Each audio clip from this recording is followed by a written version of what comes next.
I'm back again. I made a video, and I was pretty happy, and I was going to launch off on doing a whole bunch of them because I have so much to say. But now my microphone seems to keep cutting out on me with this computer I'm using, and I haven't gotten to the bottom of that yet. So I thought I'd be smart and try a different computer. Well, that one has different issues. So, I don't know. We'll just go back to this one and we'll see how long. Because it doesn't always cut out. Maybe I can get as far as I want to get. But welcome to you and me and multiple sclerosis. And as I said in my last video, I'm really hoping for us to create kind of an online support group where we can discuss what it means to have MS and how your particular MS is affecting you. Because as I said before, I'm not a doctor, and beyond that, I do have MS, but my MS is, of course, not the definitive MS that a person could have. So I want to hear about you.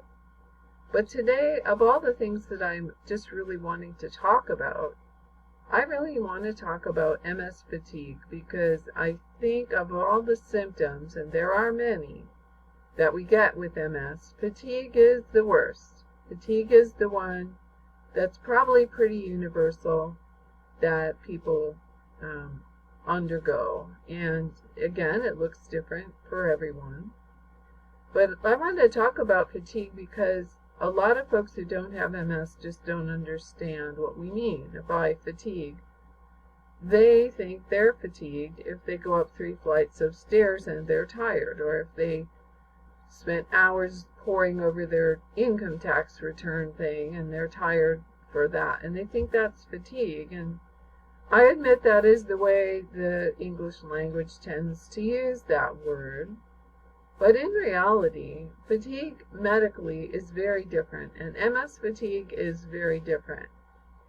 We experience fatigue in a way that is just completely debilitating. When it hits, there's just no getting past it. There's no going on with life as normal, and a nap isn't always the answer, unlike other kinds of tiredness that we have too. We get tired, but usually rest and napping will cure that.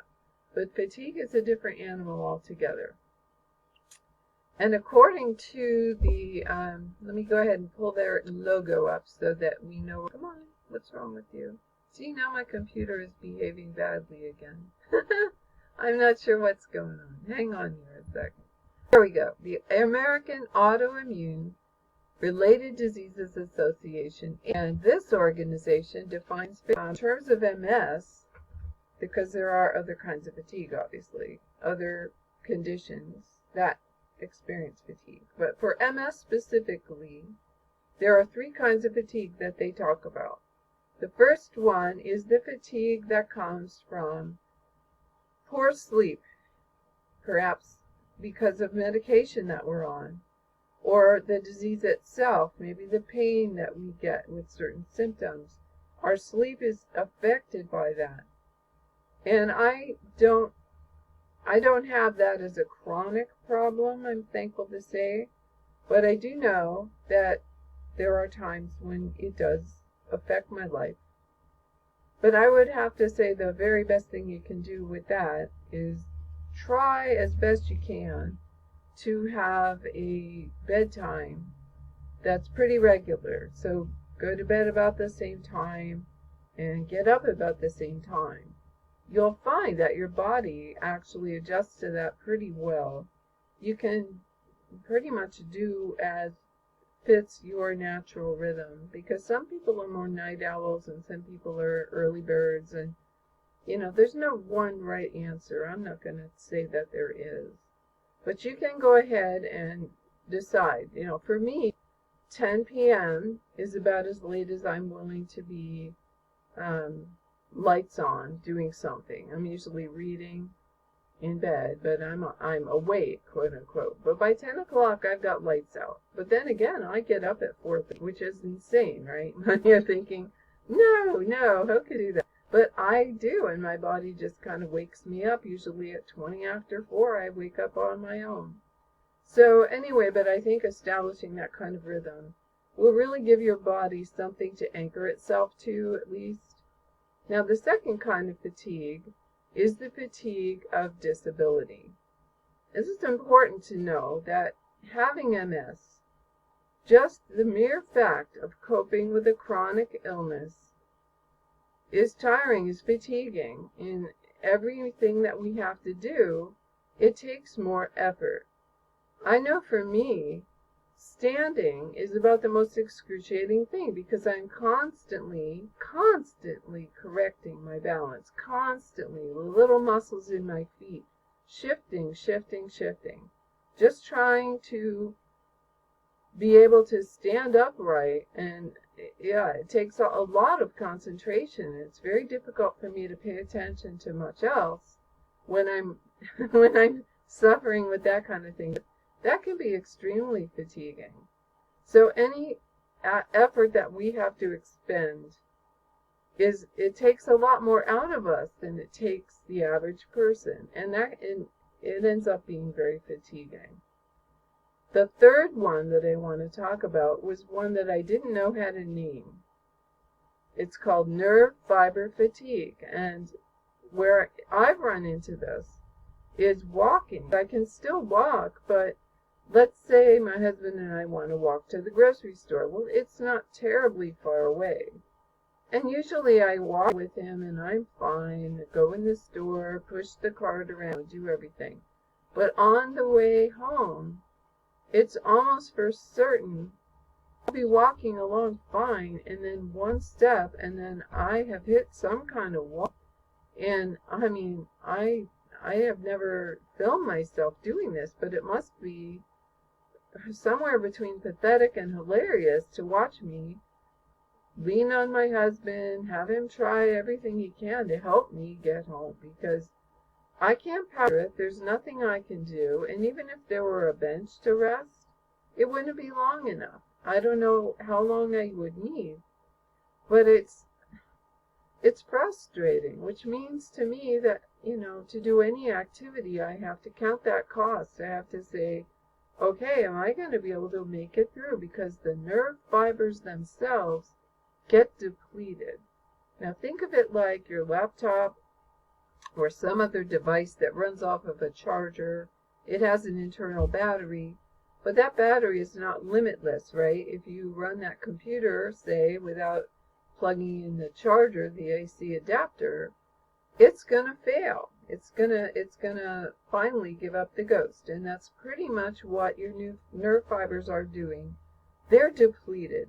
There is nothing you can do to change that, or find some way to go around it. No energy drink will help you. Nothing's going to help you, because physically the nerves have just had enough, and that's all you're going to be able to do. I was very grateful to learn that is a thing, and that it has a name, because it has really probably in my life more than any of the other MS.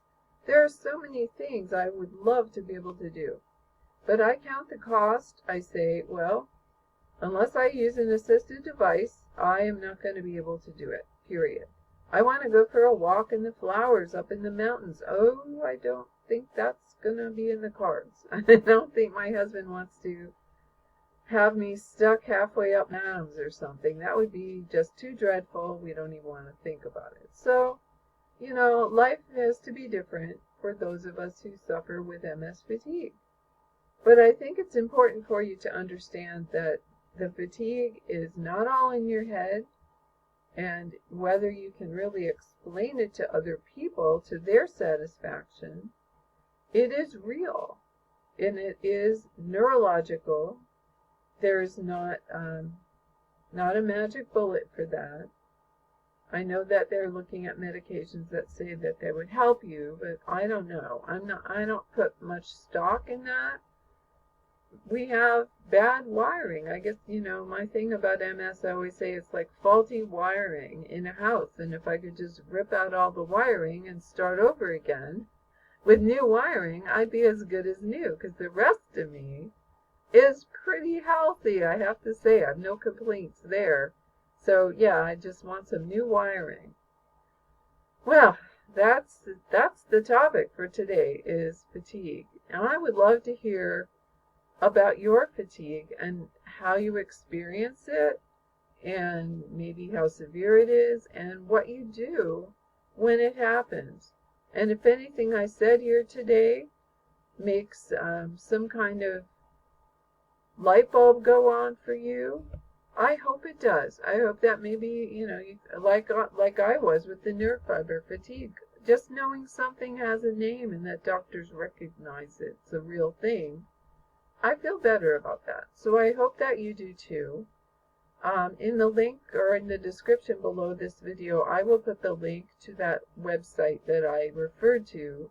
They talk about all kinds of fatigue for other conditions as well, but the part about MS fatigue, while it didn't go into incredible detail, it did have a video linked, and I would recommend that you take a look at that too, and maybe that will help you as you deal with MS fatigue, our friend and constant companion. Oh, yes, well, all I can say is we manage, right? We do pretty well in the long and the short of it. We're pretty resourceful people, and we will get through this just like we get through everything else. So have a wonderful day, and I hope that I will be back with you sooner than I was this last time.